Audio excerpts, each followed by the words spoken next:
అయ్యో అయ్యో అయ్యో.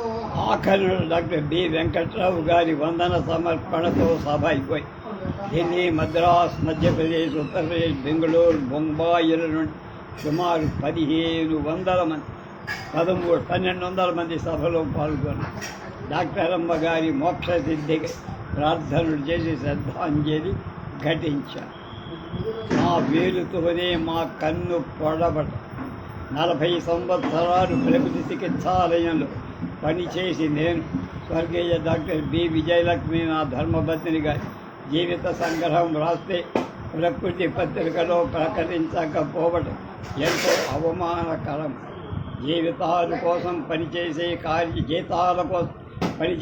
కార్యకర్త సత్యనిష్ఠతో కష్టపడి వ్రాసిన ఆమె జీవిత విశిష్టతను అర్థం చేసుకో. 1959 సంవత్సరం ఆచార్య పుచ్చా వెంకట్రామయ్య గారి నేతృత్వంలో ప్రకృతి పత్రికను మేమే ఉభయలో నడిపాం. ప్రకృతి పత్రికలో డాక్టర్ విజయలక్ష్మి గారి అమూల్యమైన వ్యాసాలు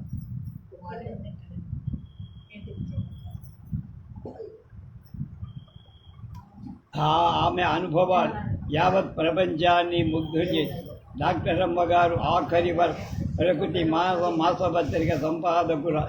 ఆమె పోయాక 2 నెలలు వృధా చేసిన ఆమె స్మారక సంఖ్యను రూపురేఖలు దిద్దుకోలేదు. ఆమె దివంగతురాలైన తర్వాత మా పెద్దబ్బాయి బాపూజీ సంపాదకులుగా నియుక్తి చేశారు. అతని నిమిషం కూడా ఖాళీ లేదు. కాలేజీ, హాస్పిటల్ బాధ్యతల్లో మునిగి తేలుతున్న అతను ఆఫీసులో పనిచేసే వాళ్ళ మీద ప్రకృతి పత్రిక నడపడానికి వదిలే నేను వ్రాసి ఇచ్చిన 50 పేజీల మ్యాటర్ బాపూజీకి వాడు చూపల. సరికదా నా వ్రాతలు వివాదగ్రస్తంగా ఉన్నాయని, ఎవరేమన్నా కోర్టుకు వెళ్ళవచ్చని చెప్పి అచ్చేయడం మాటే. తల్లిపోయిన విచారంలో ఉన్న బాపూజీ వ్యాసాలు చూడలేకపోయా. సంపాదకీయం వ్రాసేది నేను. ఆఖరున ఒక వాక్యం చేసి నా పేరు వెయ్యకుండా అచ్చు వేసిన ఖ్యాతి ప్రకృతి నడిపే కార్యకర్తలకే దక్కు. బాపూజీని సంతోషపెట్టడానికి నేను వ్రాసిన బాపూజీ తల్లి రుణం తీర్చుకున్నాడనే వ్యాసం నా పేరు లేకుండానే అచ్చేశా. ఈ పరిస్థితులే నాకు మానసిక క్షోభను కలిగించాయి. తత్ఫలితంగా స్వాతి పత్రిక సంపాదకుడు, మాకు ఆప్తుడు, మిత్రుడు బలరాం దంపతులు సహకారంతో డాక్టర్ అమ్మగారి స్మృతితో చిన్న పుస్తకం అచ్చేయించి నా వేదన వ్యక్తం చేసుకోవటానికి నిర్ణయించి బాపూజీ నా వ్యాసాలన్నీ చూపించి బాపూజీకి మా ఇద్దరి మధ్య త్వరపుడు సృష్టించడం కార్యకర్తల దుస్సాహం.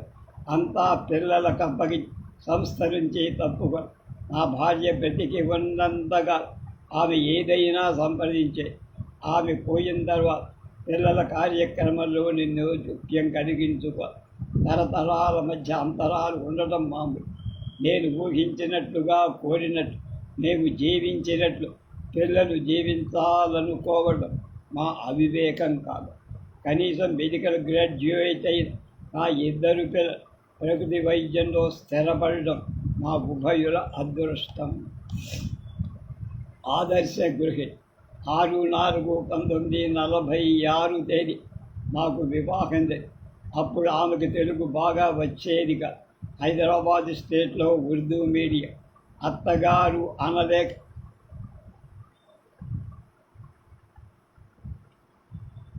అత్తగాడు అని అందరూ నవ్వేవారు. అయినా బాధపడక నెమ్మదిగా తెలుగునే. చివరకు ప్రకృతి పత్రికలు చక్కగా తెలుగులో వ్యాసాలు రాయడమే కాక సంపాదకరాలుగా కూడా అందరి మన్ననలు. గృహస్థాశ్రమ నియమాలు ఎంతో నిష్ఠతో అతిథి సత్కారం, ఆదర్శంగా కుటుంబాన్ని నడపడం, భర్త మన్ననలు పొంది పిల్లలకు చక్కగా ఆదర్శంగా రూపురేఖలు దిద్దటం.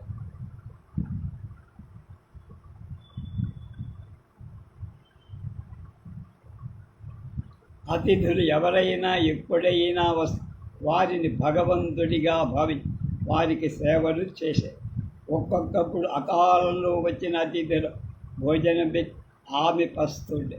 భర్తగా అన్ని విధాలా గౌరవించి నా సలహా ప్రకారం ప్రకృతి వైద్యం నేర్చుకొని ప్రకృతి వైద్య ఉద్యమంలో అత్యున్నత స్థానాన్ని 25 సంవత్సరాలు గృహస్థ జీవితంలో 3 మగ పిల్లలకు జన్మని వాళ్ళను ఆదర్శంగా పెంచి పెద్దవాళ్ళని చేసి మంచి డాక్టర్లుగా తయారు చేసి ఒక ఆడపిల్ల 8 నెలలు పెరిగి సరిపో ఆడపిల్ల లేని లోటు ఆమెలో ఎన్నడూ కనపడు.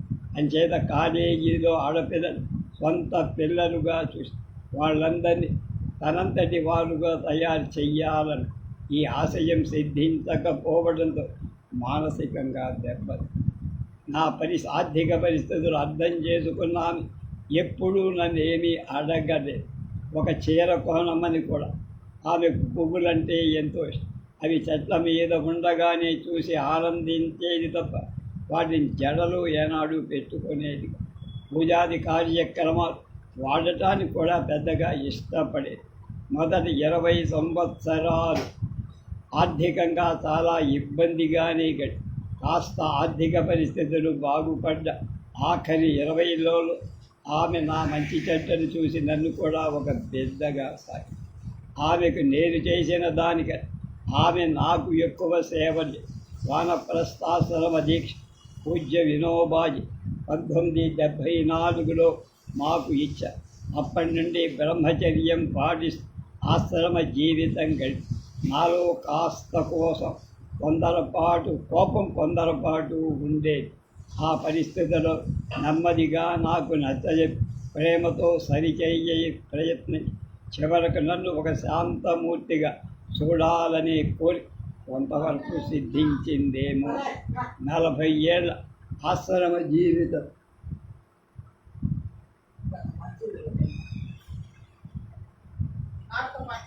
ప్రార్థనామయ వాతావరణంలో గడిపి ఆదర్శ గృహిణిగా పేరు పొందింది. నేను ఆమెను మొదటి నుంచి నా ఆదర్శాలకు అనుగుణంగా మలుచుకోవడానికి చాలా బాధలు.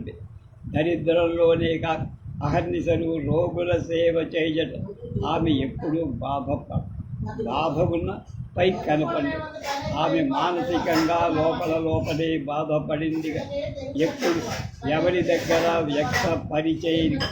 ఆమె గంభీరము ఇతరుల కష్టాలు తన కష్టాలుగా బాధపడిందిగా తన కష్టాలను ఇతరులను ఎవరిని బాధ పెట్టడం. ఆఖరి రోజుల్లో ఎంతో తీవ్రంగా మానసిక శారీరక సంక్షోభంలో ఉన్న నాక్క పిల్లలకు చెప్పకపోవడం ఆమె సహనశీలతకు పరాకాష్ఠ.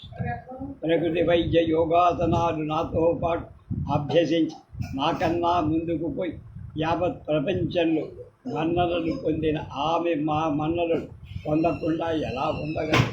ఆమెను గౌరవించడం, నన్ను నేను గౌరవించుకోవడం. అలాంటి ఆదర్శ గృహల స్థానంలో ఉన్న కోటలు ఆమె లేని లోటు తెచ్చి ఇదే నా జీవిత ఆశయం. ఇంతకంటే నేను దేవుణ్ణి ఏమీ కోర. చికిత్సాలయాన్ని దేవాలయంగా మార్చి 36 చికిత్సాలయంలో 2 పూటల ప్రార్థన నిర్విఘ్నంగా జరిపాం. ప్రార్థనలో ప్రముఖ పాత్ర ఆమె. నేను దేశంలో తిరిగిన ఆమె ప్రార్థన 2 పూటలా నిర్విఘ్నంగా కొనసాగింది. ప్రార్థన అంటే ఆమెకు పూర్తిగా నిమగ్నమై హృదయాన్ని ఆకట్టుకునేలా ప్రార్థన చేసి ఆమె శ్రీస్తామకి ఇష్టమైన తెలుగు హిందీ భజనలలో ఒక ప్రార్థన పుస్తకం రాసి తెలుగు హిందీలో అచ్చేయించి గాంధీ గారు కోరుకున్న ప్రార్థనామయ ఆశ్రమ జీవితం ప్రకృతి చికిత్సాలయాన్ని పునాది అని నిరూపించి మేము ఇతర ప్రాంతాలకు పర్యటనకు వెళితే అక్కడి వాళ్ళు మా చేత ప్రార్థన చేయి ఆమె భజనలు టేప్ రికార్డ్ చేసేవారు. సితార్లో 5 సంవత్సరాల కోర్సులో ఉత్తీర్ణురాలైన అంచేత ఆమెకు సంగీత జ్ఞానం కూడా బాగానే ఉంది. ఆమె ప్రక్కన కూర్చొని ప్రార్థన చేస్తుంటే ఆమె భజనలలో గొంతు కలిపి పాడుతూ ఉంటే కలిగిన ఆధ్యాత్మిక అనుభూతి రాయటం ఎవరి వల్ల సాధ్యం. చికిత్సాలయంలో ప్రార్థనా మందిరంలో ఆమె పోయిన తరువాత ప్రార్థన చెయ్యాలంటే గొంతు పెగలటండి, హృదయం బలివైపోయి. ఆమె పోయిన తర్వాత కూడా ప్రార్థనా మందిరం ఆధ్యాత్మిక తరంగాలు ఇంకా మన మనస్సులు స్పందింపచేస్తాయి. రోగుల మధ్య పగలనక రాత్రనక కష్టపడ్డాం. ప్రార్థనలలో మానసిక శాంతి, మానసిక బలాన్ని పొందే ప్రార్థన మానసిక భోజనం అన్న బాపూజీ మాటలు డాక్టర్ అమ్మగారి జీవితంలో ప్రస్ఫుటంగా కలిపి 2 పూటల ప్రార్థన నిర్విఘ్నంగా కొనసాగి చూసే బాధ్యత కొడుకు కోడళ్లకు ఒప్పజెప్పి స్వర్గానికి వెళ్ళిపో. అక్కడి నుంచి మన ప్రార్థన తప్పక వింటుందనే నమ్మకం నాకు ఉంది.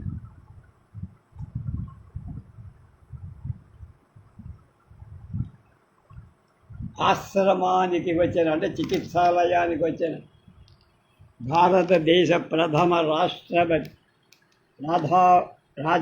రాజేంద్ర ప్రసాద్, అలాగే విజయలక్ష్మి గారి భర్త వెంకట్రావు గారు, విజయలక్ష్మి గారు.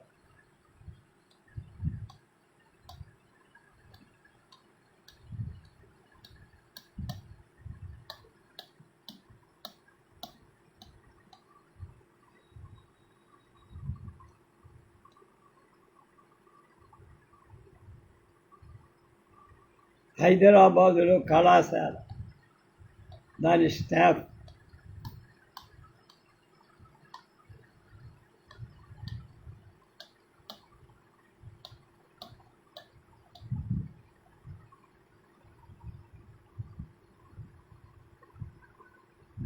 ప్రకృతి చికిత్స సభలను ప్రారంభించిన శ్రీ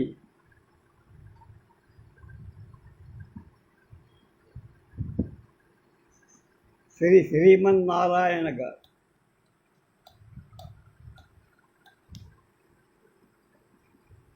మొరార్జీ దేశాయితో విజయలక్ష్మి దంపతులు.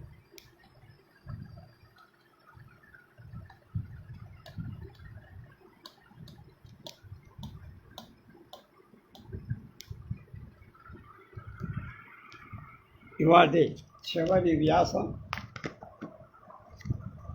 3 పురుళ్ళు ప్రకృతి సిద్ధాంత ప్రకారం. ప్రసవకాలం దగ్గర పడుతుందంటే నేటి కాలంలో డాక్టర్ల చుట్టూ, ప్రసూతి గృహాల చుట్టూ తిరిగే రోజు. స్వాభావికంగా డాక్టర్ల సహాయం లేకుండా పురుడు పోసుకోవడం నేటి నాగరిక సమాజంలో మనకు కనిపించింది. అలాంటి వాతావరణంలో ఆమె 3 పురుడు ప్రకృతి సిద్ధాంతాల ప్రకారం జరుపుకోవడం ఏ డాక్టర్ సహాయం లేకుండా సులువుగా స్వాభావికంగా జరుపుకోవడం ఆమెకు ప్రకృతి జీవితంలో ప్రకృతి వైద్యం మీద ప్రగాఢ విశ్వాసాన్ని చాటుతుంది. మన దేశంలో ప్రకృతి వైద్యంలో ప్రసూతి ఏర్పాట్లు ప్రారంభించారు డాక్టర్ స్వర్గీయ కృష్ణన్ రాజు. ఈ సిద్ధాంతాన్ని అభివృద్ధి చేసి శాస్త్రీయ రూపం ఇచ్చింది డాక్టర్ విజయలక్ష్మి గారు. అమీర్పేట చికిత్సాలయంలో వందలాది పురుళ్ళు పోసి బడ్జెట్ నుంచి వచ్చిన వాళ్ళకే కొంతమంది కార్యకర్త విద్యార్థులు ప్రసవించి ప్రత్యక్షానుభవాన్ని పొందారు. అలాంటి ఏర్పాటు ఇవాళ లేని కారణంగా కాలేజీ విద్యార్థులను ఆయుర్వేదిక హాస్పిటళ్లకు పంపి శిక్షణ ఇస్తున్నారు. ఆమె 3 కాన్పులలో చేసిన పద్ధతులు నాకు జ్ఞాపకం ఉన్నంత వరకు చెప్తాను. ప్రసవించిన తరువాత బిడ్డ గోరువెచ్చని నీటిలో స్నానం చేయించడం. 3 గంటల తర్వాత తల్లి స్నానం చేశారు. 3 రోజులు తల్లి బిడ్డ తేనె నీళ్లతో ఉపవాసం. 4వ రోజు నుండి బిడ్డకు తల్లి పాలు పళ్ళు తీసుకొని తల్లికి ఎనిమా మట్టి పట్టీలు శిరస్నానం 3 రోజులు తప్పక చేయించారు. 3వ పురుడు నేతాజీ పుట్టిన 6వ రోజున 1 పూట రొట్టె, సాయంత్రం పాలు తీసుకొని బిడ్డకు పుష్కలంగా పాలు. ఈ పద్ధతులు ఆచరించి వేలాది మందికి పురుళ్ళు పోసి ప్రకృతి వైద్య విశిష్టతను నిరూపించింది డాక్టర్. పునర్జన్మ అంటే నాకేం తెలియదు, అసలు ఉందో లేదో అనేది ఒక వివాదాంశం.